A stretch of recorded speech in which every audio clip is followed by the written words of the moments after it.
Hey everybody, welcome back. So just a quick update on the Cut 40D plasma unit from a few days ago that I kind of did an unboxing and review of. I've done a little bit of learning on the subject and done a little extra practicing, and I just thought I'd touch base on it. First thing I had to do is I had to solve all the leaks back here, and those were partially my fault by not having a piece of hose the correct size of the fitting. But also the hose clamps they provided were complete trash, and the fittings aren't particularly wonderful. So I did the right thing and wrapped about 11 billion miles of Teflon tape on the fittings, and then just squirted some hot glue around the bar bend and shoved the hose on it. I go to the hardware store twice a day, and that was Sunday, and I didn't really feel like doing it again. But I finally got all the leaks solved back here. This little regulator seems to work pretty well, and I see it on some of the much more expensive units, that cost $300 or $400. The gauge is usually around in the face, but it's usually the exact same regulator back here. So turning it around, and I also wanted to mention that this is the Cut 40D, and I believe the D stands for dual voltage, and that means you can run it off of 110 or 220. I'm going to be running it off of 110 because my MIG welder runs off of 110, and most of the time I'm using this in a place where I do not have a 220 plug. I've got a couple 220 plugs around, but I tend to work out in places where sometimes I don't have it. So anyway, when you run it off 110, apparently you get a little bit less amperage out of it. But I found a website by a guy named Brandon Lund, and I'll put a link in the cards above right now. And he's got some charts on metal thicknesses and amperage and air pressure. And of course, I've been doing it all wrong. But what the heck, when you get it out of the box and the instructions are useless, or like me, you just don't read them anyway, that's bound to happen. I also want to mention that this is a unit that the arc has to be struck like an old school sticker or TIG welder. You actually have to tap it on. Let me get that up where you can see it. If this was my welding surface, you actually have to tap it in order to establish the arc. Some of them have what's called a pilot arc, where it creates an arc if you just squeeze the handle, even if you're nowhere near the surface you're cutting. But this one won't. You actually have to tap it.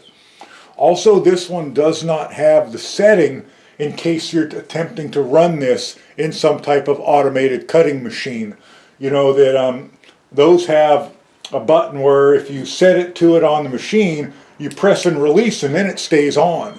It stays on until you press and release again. This one doesn't have that. This is meant to be a 100% manual handheld device, which for me is fine. Also, I discovered that if you have the kind of tip, and I know you can't see it, but this one does, it's kind of got an X-shaped groove cut in the very end of the tip, and that's so you can drag it. I thought that you had to maintain a distance between the electrode and the cutting surface, but apparently the electrode's back in there a ways, and this front is just the nozzle, and you can actually drag that down the surface of what you're cutting, and that groove in it will allow for the gases and compressed air and splatter to escape if need be. They do tell you that if you drag it on the cutting surface, the metal that you're cutting, that you'll probably cut the life of these down.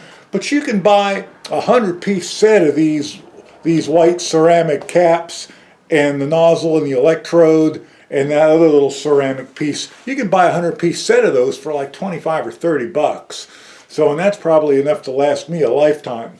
So I'm just going to go ahead and order one of those and just have it, around just in case. Because they only gave me 3 of each, except for that little one little spacer, which I got 2 of. And I looked back on the original sales thing, and it does only show 2 of those. So, with that being said, what else is there to say before I start cutting some more? I think that's about it. That guy, Brandon Lund, he's got that little chart, And it looks really good. His website looks really informative. I did learn quite a bit just by watching a few of his videos. But I'm going to try and do some welding where I'm just dragging it on the surface. Because I plan on making a part like this one for the Jeep, where I'm going to bolt this up to an existing hole, and then I'm just going to drag the torch around in there. And since I'm really not going to be able to see it very well, I'm just going to go ahead and drag it on the surface of the metal. I found a neat way to check to make sure that's going to be the right size, and that is you can take the nozzle, and if you unscrew it and make sure you're not like me and let the little pieces fall over the floor and lose them, you take the nozzle off it like that, and then you take a felt pen like this one, and you can jam the felt pen into the nozzle and get it pretty well centered like that. And if you push hard enough, it sticks in there really good. And then you can just go on some flat surface, some piece of paper, whatever, and then just do one of these and then measure the size of the hole. And that's what I've done, and that's how I figured this out. So I've got an existing threaded hole right there for the battery box. I'm just going to bolt that up to it, make sure I've got it centered, maybe tag it down with some hot glue or something, and then I'm just going to run that cutter around like that. I think I'm going to do that tomorrow or the next day, and I'll make a video of it. But with all that being said, let's try some cutting and let's see how it works dragging this thing on the metal itself. And I had the air pressure. I'm going to be running 10 amps and 30 psi. No, 20 and 30. I'm sorry. I'll touch on it again, but I believe it's 20 amps and 30 psi for 1/16 of an inch. Okay, so here's the piece of 1/16 thick that I'm going to be cutting. Oops, better tighten that up a little bit, huh? And I've just stuck a piece of thin sheet metal with a 90-degree bend on it, and I'm going to just be using that. And I am just going to keep the tip in contact with the metal all the way and just drag it right down there and see how well I can do.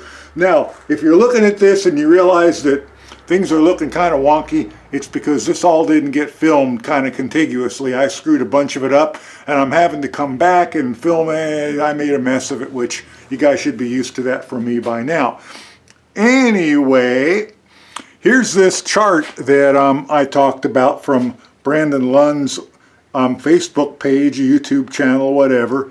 And you'll note that he shows all the way from 1/64 thickness to 3/16 to use 20 amps and 30 psi. And that's a mighty wide spread. And then you're at 20 and 30 all the way up to 3/16, and after 3/16 it jumps to 30 and 40, and that goes all the way up to, I think I said 19/64, where after that at 5/16 it jumps to 40 and 40, and then you're at 40 and 40 all the way to 3/8 inch. Now, plugged into 110, as I mentioned, the little unit probably won't do 40 amps, even though it probably says that on the front panel. But man, 3/8 is awful thick. I don't know what I'd be building where I would be using 3/8 thick. I mean, I'm not building a winch bumper, and even if I was, I can't imagine you'd need 3/8 of an inch plate to do a winch bumper. I think quarter would be quite sufficient, and maybe even 3/16 if you boxed it correctly. Anyway, I will put links to this little chart and to Brandon Lund's YouTube channel. It'll be either up above or down below. You guys know how to find that by now. And yeah, the arc goes out when you go. No, there it goes. I'm actually touching the tip to it and dragging. And I'm not doing a very good job maintaining a steady speed. Well, I don't know. Let's take a look at that. I did a pretty... Oh, I'll turn you off so I can hear. My ears are ringing because that compressor started when I was out here. And I can't maintain a very steady speed because I'm dragging and I'm trying to go slow, and I keep starting and stopping because I'm dragging. But let's take a look at that and let's see what that looks like.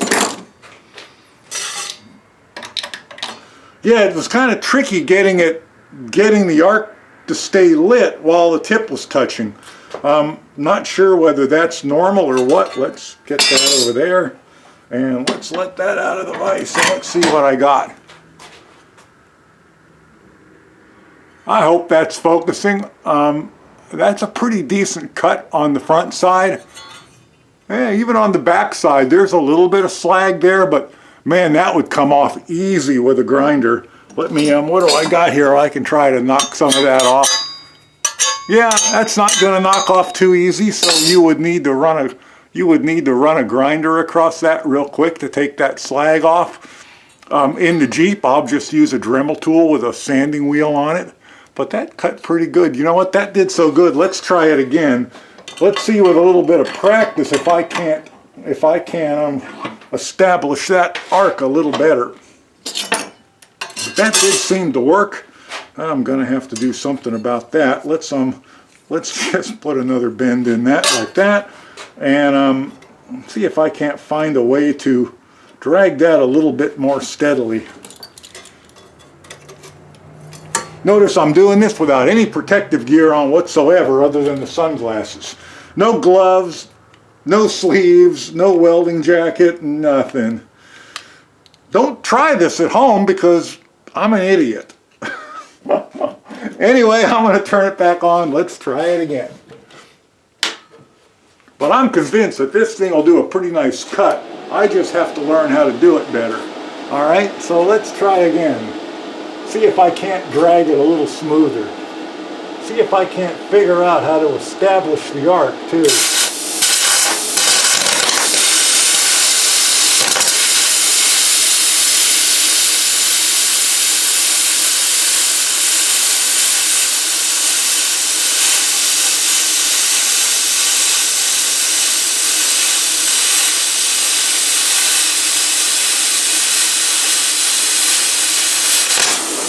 There you go. Now, I had the tip in contact.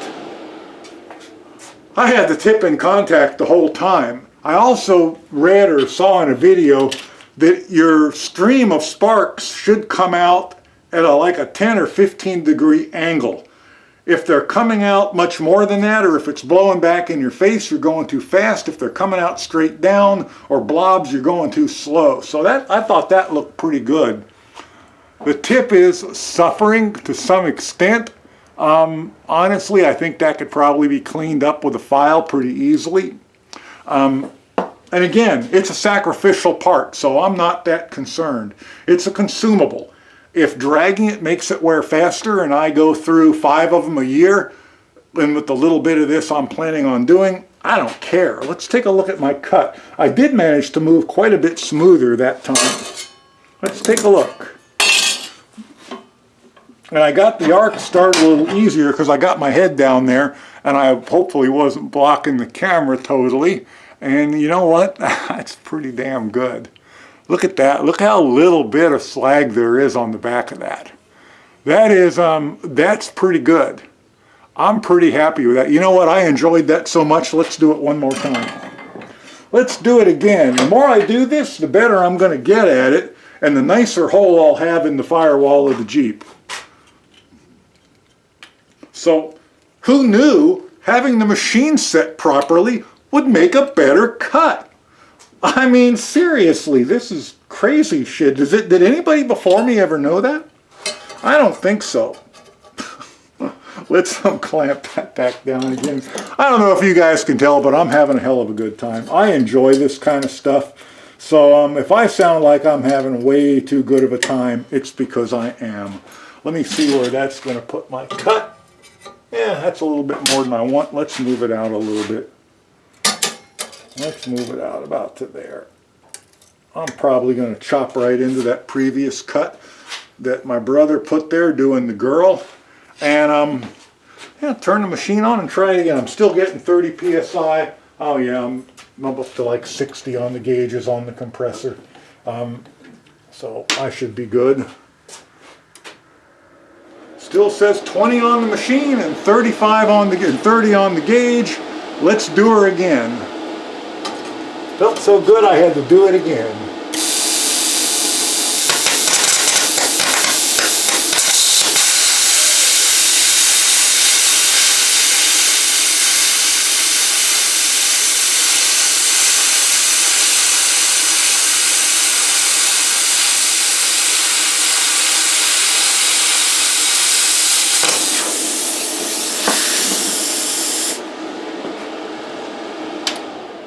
Now I am tipped, well, let me get the torch and show you. I am kind of tipping back like that and going that way. And I think they say you're either supposed to stay flat or actually go the other way. And I may play with that a little bit here, but that was dragging the tip again too. Let's see what we got that time. Again, got another really straight, nice, smooth cut on the face with only very minimal slag on the back. Boy, that'll be easy to clean up, won't it? Now, I need to get some of this thinner stuff and try on that too.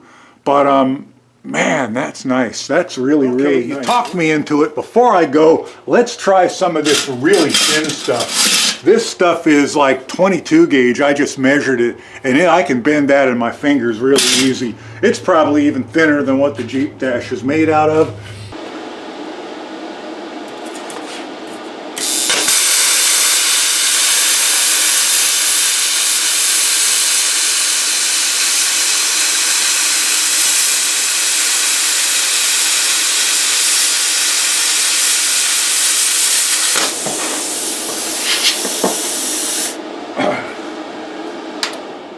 That looked like that cut that really cleanly.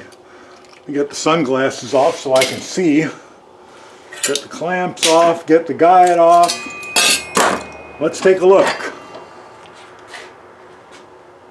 That's what I just cut. Man, that's nice. That is really nice. I'm very, very, very happy. So, it's Sunday. I'm just going to go inside and relax for the rest of the day. And that's it. I'm out. Talk to you guys later. Bye.